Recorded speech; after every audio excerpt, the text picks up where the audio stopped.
और अब खबरों की तफसील। पाकिस्तान के साबिक वज़ीर-ए-आज़म इमरान खान की मुश्किलात में अब इजाफा होने वाला है। ताज़ा तरीन मालूमात के मुताबिक इमरान खान को किसी भी वक्त गिरफ्तार किया जा सकता है। वज़ीर-ए-आज़म शहबाज शरीफ के खिलाफ नारेबाजी केस में इमरान खान समेत 150 अफराद के खिलाफ मुकदमा दर्ज कर लिया गया है। हुक्मरान जमात मुस्लिम लीग नून के हामियों का कहना है कि मदीना में जो कुछ हुआ वो इमरान खान की जमात के कहने पर हुआ।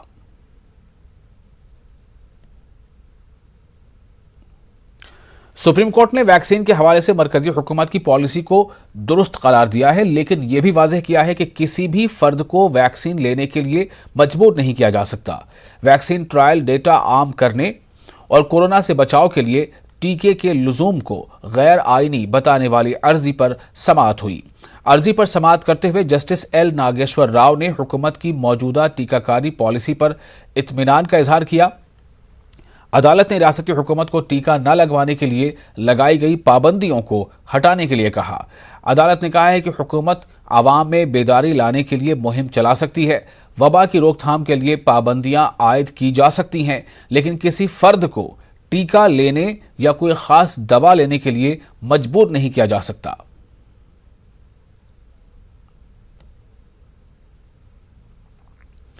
मुसलमानों के खिलाफ इश्तिआल अंगेज तकारीर मामले पर सुप्रीम कोर्ट में 9 मई को समाअत होगी।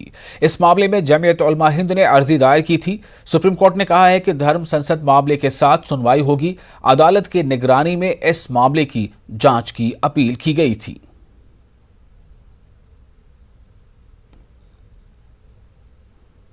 मामले में जमीयत उलेमाए हिंद की याचिका पर सुप्रीम कोर्ट में आज सुनवाई नहीं हो पाई। हालांकि सुप्रीम कोर्ट ने मामले की सुनवाई के दौरान यह कहा कि देश भर में धर्म संसद को लेकर जो याचिका सुप्रीम कोर्ट में लंबित है, उन याचिकाओं के साथ ही सुप्रीम कोर्ट जमीयत उलेमाए हिंद की याचिका पर सुनवाई करेगा। बहरहाल सुप्रीम कोर्ट ने इस याचिका पर सुनवाई 9 मई तक के लिए टाल दिया है। 9 मई को सुप्रीम कोर्ट जमीयत उलेमाए हिंद और धर्म संसद को लेकर जो याचिकाएं सुप्रीम कोर्ट में दाखिल की गई हैं, उस पर सुनवाई करेगा। सुप्रीम कोर्ट ने कहा है कि दोनों याचिकाओं पर एक साथ सुनवाई की जाएगी।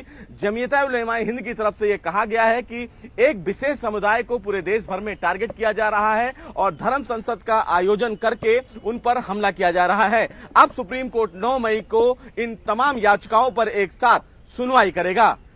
कैमरामैन जगदीश गौतम के साथ सुशील पांडे, न्यूज़ 18 दिल्ली। महाराष्ट्र के वजीर दाखिला ने मीटिंग तलब की है। राज ठाकरे के प्रोग्राम के बाद मीटिंग तलब की गई है। दिलीप वलसे पाटिल रियासत के सीनियर पुलिस अफसरों के साथ मीटिंग करेंगे। आज रात दिलीप वलसे पाटिल की रिहाइशगाह पर मीटिंग होगी।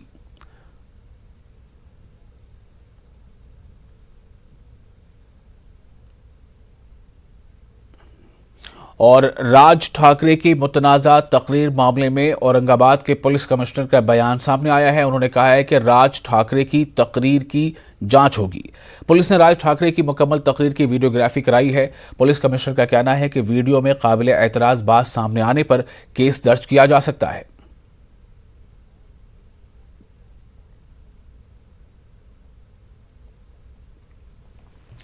मध्य प्रदेश में लाउड स्पीकर से होने वाली अजान और मसाजिद के सामने लाउड स्पीकर पढ़ने के मामले को लेकर सियासत कम होने का नाम नहीं ले रही है।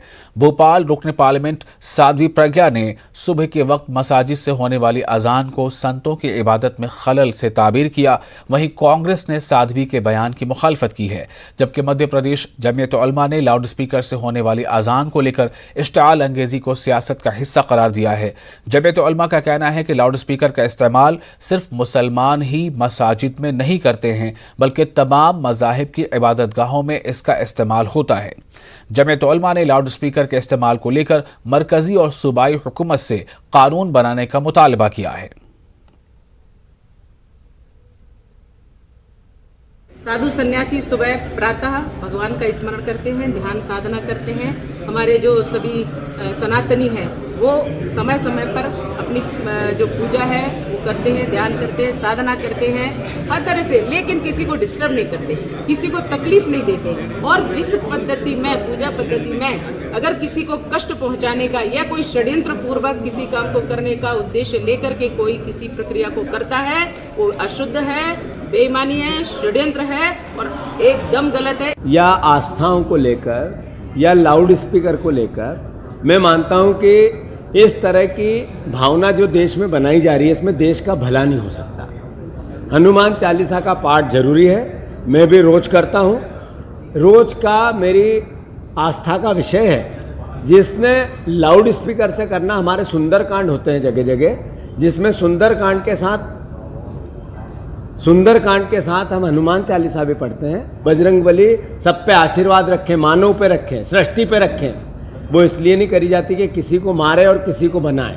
मैं मानता हूँ किसी भी प्रकार का इस तरह का कुप्रबंध जिससे कि समाज में विघटता आए, वो समाज और देश के हित में नहीं हो सकता।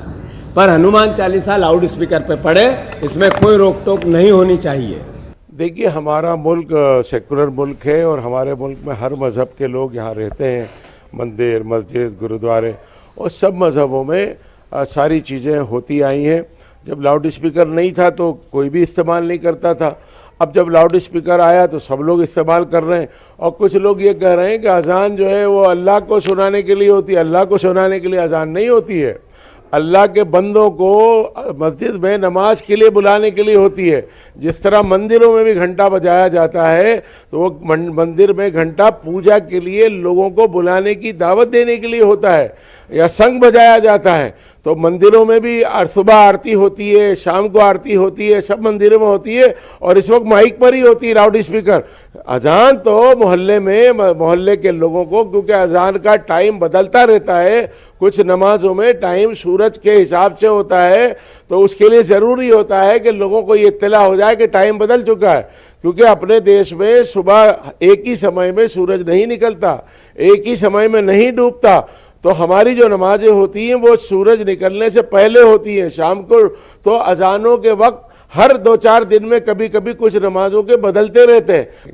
लेकिन एक जिद करके जो है मस्जिद के आगे ढोल बजाना और नमाजियों को परेशान करना, तो फिर ये तो तशद्दुद का रास्ता है, लड़ाई के रास्ते की तरफ लोगों को ले जाना चाहते हैं। तो मैं चाहता हूं सरकारों को जो है ऐसे लोगों के ऊपर लगाम लगाना चाहिए जो तशद्दुद फैलाना चाहते हैं या जिद करना चाहते हैं। कोई भी तबका हो, जिद नहीं करना चाहिए। मस्जिदों में भी ये नमाज अजानें होती है, मंदिरों में भी आरती होती है, सब होता है। और उसका नियम सबके लिए बनना चाहिए। सिर्फ मुसलमानों को टारगेट करना ये ठीक बात नहीं, हम इसकी मजम्मत करते हैं। जमानत मिलने के बाद रुकने असेंबली जिग्नेश मेवाणी मरकज और असम हुकूमत पर लगातार हमले कर रहे हैं। प्रेस कॉन्फ्रेंस से खिताब करते हुए जिग्नेश मेवाणी ने कहा कि दिल में गोडसे और मुंह में गांधी नहीं चलेगा। जिग्नेश ने कहा कि पीएमओ में गोडसे के भक्त बैठे हैं, जिन्होंने एक ट्वीट पर मुझ पर मुकदमा दायर कर दिया, या जिनके एक ट्वीट पर मुझ पर मुकदमा दायर कर दिया गया। ये जिग्नेश मेवाणी जगह जगह मीडिया के सामने ये बात कह रहे हैं।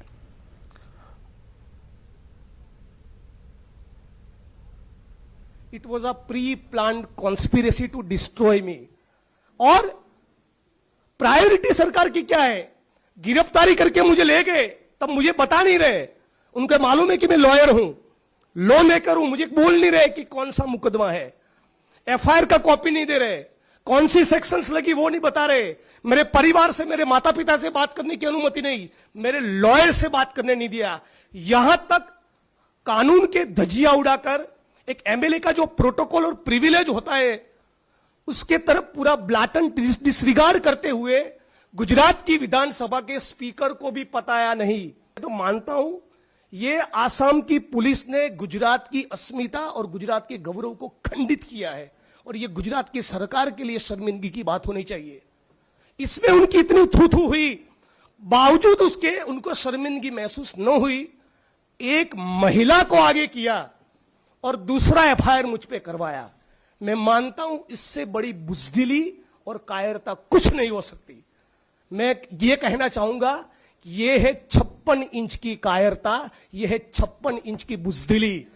आप एक महिला को आगे करके 2500 किलोमीटर दूर बैठे किसी सिटिंग एमएलए के खिलाफ इतना फर्जी मुकदमा करते हैं। एसटीसी हमहामा बडगाम में बीएसएफ का पासिंग आउट परेड मुनक़िद हुआ। 469 जवानों ने पासिंग आउट परेड में हिस्सा लिया। 44 हफ्तों की सख्त ट्रेनिंग के बाद ये जवान मुल्क के सरहदों की हिफाजत करने के लिए तैयार हैं। न्यूज़ 18 उर्दू से बात करते हुए इन जवानों ने काफ़ी खुशी और इत्मीनान का इजहार किया है। इनका कहना है कि बीएसएफ में भर्ती होना इनका एक ख्वाब था, ये ख्वाब पूरा होने से वो काफ़ी खुश हैं। इनका यह भी कहना है कि फौज या बीएसएफ में भर्ती होने से बेरोजगारी के मसले पर भी काफ़ी हद तक काबू पाया जा सकता है। जमीर जी, मुझे बताइए किस तरह की ट्रेनिंग रही और कितने हफ्तों की ये ट्रेनिंग रही और आज कैसा फील हो रहा है? जी सर, 44 वीक के कठिन प्रशिक्षण में सर बहुत अच्छा दौर रहा सर, और आज बहुत अच्छा गर्व फील कर रहे हैं सर। ट्रेनिंग के बाद आज एक जिम्मेदार सिपाही बन जाएंगे सर। अभी तक नवारक्षक थे सर, और हमारे कंधों पर बोझ आ जाएगा सर, तो इसमें सर बहुत गर्व फील कर रहे हैं सर। और यहाँ के युवाओं को और अगली पीढ़ी को मैं यही कहूँगा सर कि अपने देश के प्रति और एक जिम्मेदार नागरिक बन के देश के लिए रक्षा करें। और हम आपको एक बात दिखाना चाहते हैं, यहाँ पे जश्न का माहौल है। मेरे पीछे आप देखते हैं, मैं कैमरामैन से रिक्वेस्ट करूंगा ये पहले ये जश्न दिखाए।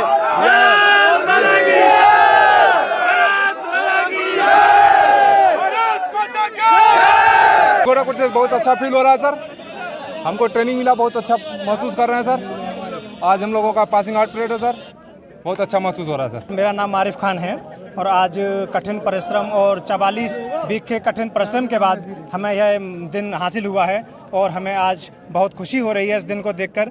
जिस दिन का हमें इंतज़ार था वो घड़ी आ गई है, और हम एक जिम्मेदार नागरिक बनने जा रहे हैं, और हमें आज नव आरक्षक से आरक्षक का दर्जा प्राप्त हो रहा है। हमें और हमारे सहयोगियों को आज बहुत खुशी है, बहुत अच्छा महसूस हो रहा है आज हमारे परिवार वालों को भी और हमारे साथियों को। मुझे गर्व महसूस हो रहा है, बहुत ज़्यादा अच्छा लग रहा है बहुत। आज हम एक भारत माता की सर ये तो बचपन से ही सपना था कि सर फोर्स में जा कर के और एक जिम्मेदार नागरिक बने, फोर्स मेंबर से बने। आने वाली पीढ़ी को बताने की जरूरत नहीं है, जो इस समय ट्रेंड है ना, सब सारे खून जोश से भरे हुए हैं, ठीक है। इसी बस यही पैगाम देना चाहता हूँ कि आप अपना फिजिकल को बहुत ही अच्छा रखिए और आने वाली पीढ़ी में देश की सेवा करिए। प्रशांत किशोर सियासी मैदान में उतर सकते हैं, उनके ताजा ट्वीट से यही इशारा मिलता है। प्रशांत किशोर ने लिखा है कि जमहूरियत में बामानी शराकतदारी और अवाम दोस्त पॉलिसी साजी में मदद करने की मेरी तलाश उतार चढ़ाव से पुर रही है। अब मसाइल सुराज के रास्ते को सही तरीके से समझने के लिए रियल मास्टर्स यानी अवाम के बीच जाने का वक्त आ गया है, और इसकी शुरुआत बिहार से होगी।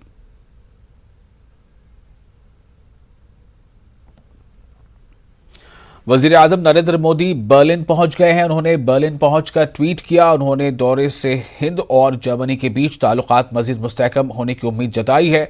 वजीर आजम ने मजीद लिखा है कि वो जर्मन चांसलर ओलाफ शोल्ज से दो तरफा मुलाकात करेंगे।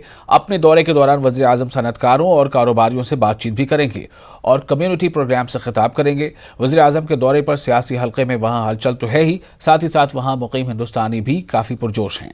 जर्मनी के बाद पीएम डेनमार्क रवाना होंगे, जहां वो दूसरे हिंद डेनमार्क सरबराही इजलास में शिरकत करेंगे। इसके साथ साथ डेनमार्क की वज़ीर आज़म मेट फ्रेडरिक्सन से दो दफ़ा मुलाकात भी होगी। वतन वापसी से कबल वज़ीर आज़म मोदी फ्रांस जाएंगे। फ्रांस में मुख्तसर क़याम के दौरान पीएम मोदी फ्रांसीसी सदर इमैनुअल मैक्रोन से मुलाकात करेंगे।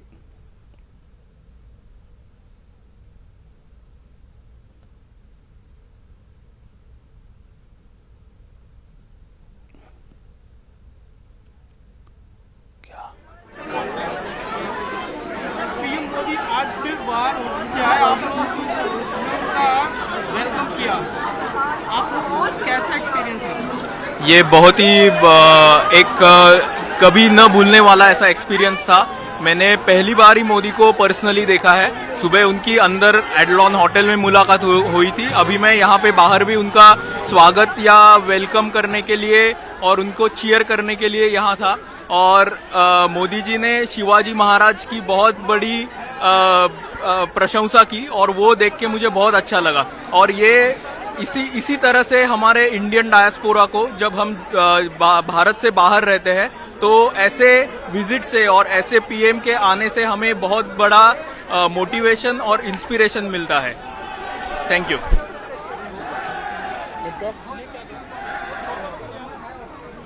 In English please.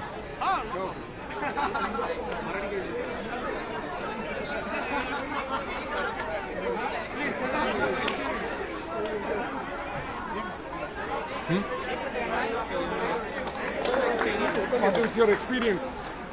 It's really crazy. I've never been that proud to be an Indian. We came all the way like 6-hour drive, and I don't regret it. That's the best experience I've ever did as an Indian. My name is Nimai Pillai. I am from Karlsruhe and Heidelberg.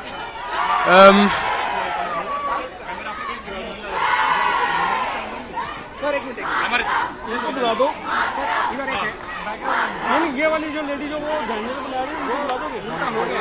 ये लो। नहीं, उनका नहीं हुआ, उनको बुलाएंगे। काफी हो गया।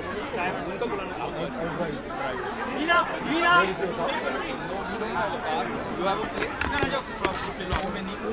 मीना, मीना।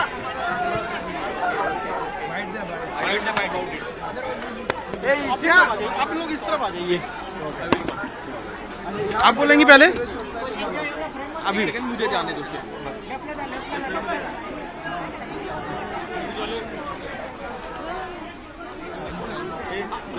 रश्मि, मैं पकड़ूं। अच्छा, रश्मि, आप लोग अपना नाम बताइए, कहाँ से हैं आप लोगों ने? इतनी अच्छी परफॉर्मेंस थी, पीएम मोदी से मिले, कैसा रहा एक्सपीरियंस, उन्होंने क्या बोला? बहुत अच्छा लगा। मैं इंडिया में दिल्ली से हूँ, लेकिन जर्मनी में 10 साल से रह रही हूँ और यहाँ की सिटीजन हूँ। मोदी के लिए हम बहुत टाइम से प्रिपेयर कर रहे हैं। हम लोग शाम को आके प्रिपेयर करते थे, हमने 8-8 घंटे प्रिपरेशन की है और मोदी की तैयारी के लिए हम रात भर सोए नहीं है। टू मच एक्साइटेड है। सवेरे 5 बजे से उठ के प्रैक्टिस कर रहे हैं। धन्यवाद। मोदी से मिले, उन्होंने कुछ बोला आपको? उन्होंने हमें धन्यवाद बोला और हमें बहुत अच्छा लगा उनसे मिलके। हाँ, मैं इंडिया से महाराष्ट्र से हूँ। हमने जितनी प्रैक्टिस किए, जितना टायर्डनेस हुआ था वो आज कुछ भी नहीं लगा। हम इतने जोश से हमारा लेजिम परफॉर्म कर रहे थे और जब वो आए तो हमारा जोश इतना बड़ा था और ढोल वालों का जोश भी इतना था कि बहुत अच्छा लगा। It's a unbelievable moment for me. एक चीयर फॉर मोदी।